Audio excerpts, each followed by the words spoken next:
নিরাপদ এবং পুষ্টিসম্পন্ন খাবার খাওয়ার সর্বোৎকৃষ্ট মাধ্যম হচ্ছে নিজে উৎপন্ন করা, কাছে অর্থাৎ নিজে উৎপাদন করে খাওয়া।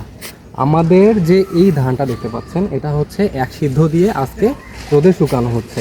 তারপরে এই চালটাই হচ্ছে আমরা ধান ভাঙা মেশিনে গিয়ে ভেঙে তারপর হচ্ছে আমরা নর্মালি খাবো। আর আপনারা যে বাজারে চিকন এবং মিনিকেট চালটা কিনে খান, সেটা আসলে পলিশ করা চাল, অর্থাৎ পলিশ করে চালের যে পুষ্টিগুণ, প্রোটিন যে অংশটা আমরা আসলে পলিশ করে এই পুষ্টি উপাদানটাই আসলে ফেলে দিই। তাহলে সত্যিকার অর্থে আমরা চালের যে পুষ্টি উপাদানটা এটাই আসলে পাচ্ছি না।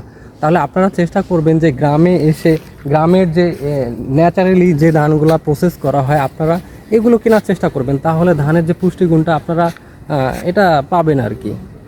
অর্থাৎ আমাদের উচিত আমাদের সামর্থ্যের মধ্যে নিজে উৎপাদন করে খাওয়া, তখন দেখা যাবে যে ভেজাল মুক্ত নিরাপদ খাবারটা আমরা নিতে পারতেছি।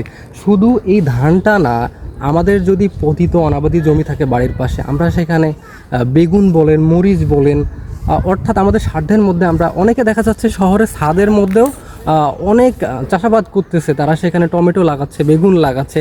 আর আমরা যদি গ্রামে থেকেও এই জিনিসটার আসলে সুবিধা থেকে বঞ্চিত হই, সেটা আসলে আমাদের জন্য দুর্ভাগ্যজনক।